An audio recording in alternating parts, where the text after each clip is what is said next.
So I started work at Guildford Borough Council where Peter worked, and that was destiny. For Father God had brought Peter and myself both to the grounds maintenance department on Guildford Borough Council, and late '94, uh, late September probably, I decided that I was a good man and I had a good conscientiousness above where quite a bit above average. I still made mistakes like anybody else though. But I did have that was quite different in me. I was different from others.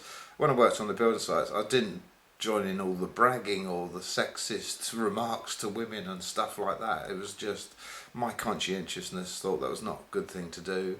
But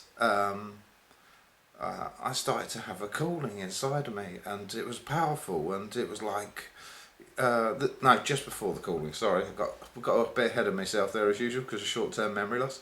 What I did in late September '94, I decided that I wanted to make better standards in my life than I already was, and be a much better person. And I set about doing that straight away. And I stood in the tractor yard, and the drivers were moaning like heck about the boss. And I admired him and I thought he was a good man, our boss. He had 40 people to organise every day and find work for every day, even in the winter months when it was slow. He done it every day. He was a good man. He was a lovely man, really nice to get on with. Mick Ross, his name was. And Peter really liked him too. And they were standing there slacking him off, and they just turned to me to get me to join in, like they do. You think he's terrible at his job, don't you, as well? And I said, no, I think he's really good at my job. And they just disappeared away from me and didn't want to ever talk to me again about those sort of things, which I was quite happy about. So I started to change, and I was going to keep progressing. And then a couple of weeks after that, I started to have this calling inside of me, like really a big, not an impulsion exactly, but a great need inside of me to find something. And it was very confusing because I didn't know what it was, and it got stronger. And I thought, well, is it within me? I've got to find something, or without of me.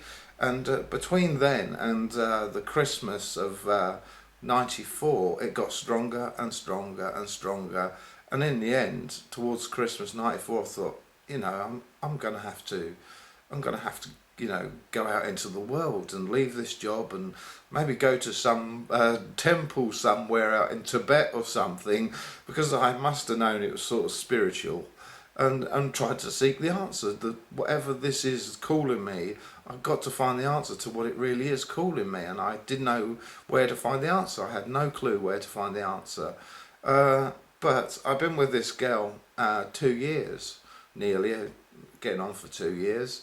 And it was in a rut. She had her hang ups about not trusting, not being able to show her love to me, and being quite jealous at times because she didn't trust, because she'd been betrayed in her earlier relationship. And I started to think, oh, I loved her with all my heart. I really did. I absolutely loved her. Never stopped loving her. But for the first time, and I never spoke to anybody about my problems or asked for advice, but I turned to Peter because I trusted him to give good advice, and that was the first time I'd ever turned to him. And I said, I'm thinking of ending this relationship with this girl, and what's your advice? And he said, well, my advice is, there's no hurry, give it time, which I thought was good advice. And then the first miracles of God began in the new year. Uh, the first Saturday of the new year 2005, I was in there, and I decided we were having a party in my room, in my bed, sitting Guildford, Guildford Park Avenue, and we were there having a party, and it suddenly dawned on me that I'd made my decision. I was going to end this relationship with her, but I loved her to bits. And when I decided that, it was like something reached in to my chest through my rib cage and plucked out my heart. It hurt me so much to say yes, I am going to give her up, because my brain overruled my heart, because my heart loved her to bits.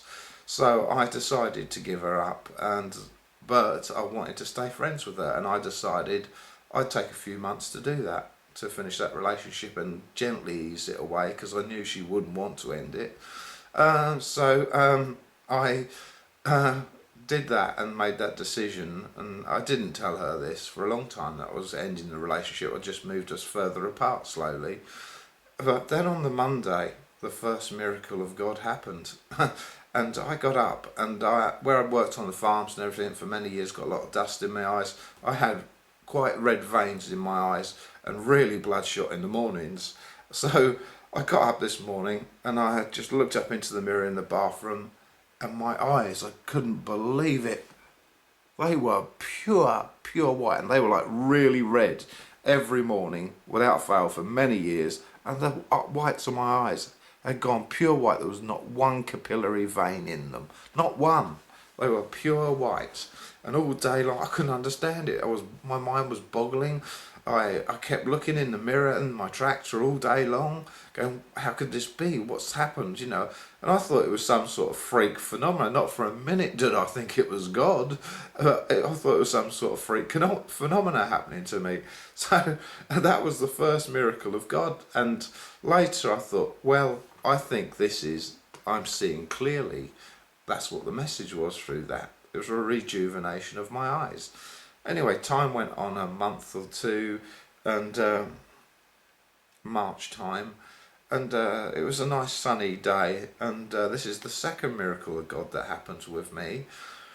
I went sat in the garden for my lunch break, and I sat there, and the sun was out, but there was thin vaporous clouds. You could see the sun through them, but it was enough in the early spring to sort of block, because I had my shirt off, wanted to get a bit of a tan. And I laid there, and a cloud was coming along to block the sun.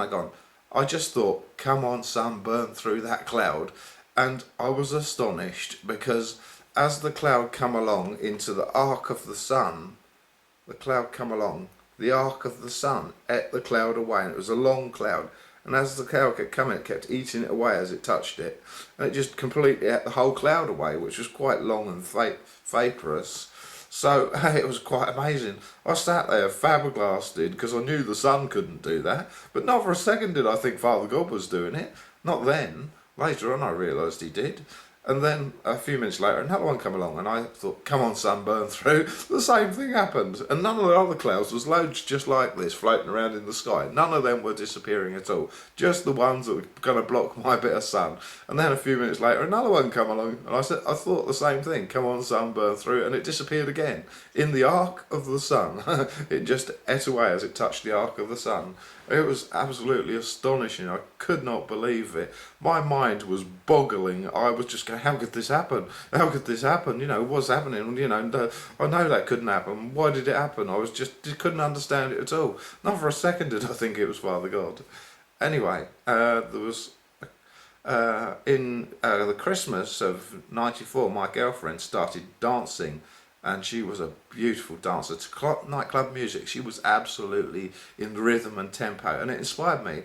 And I wanted to learn to dance. So every night for half an hour I used to dance. We used to go out clubbing once or twice a week, and I wanted to learn. I was so awkward, so terrible, but every night I kept practicing, and over the next 3 months I got good enough to have a spiritual experience.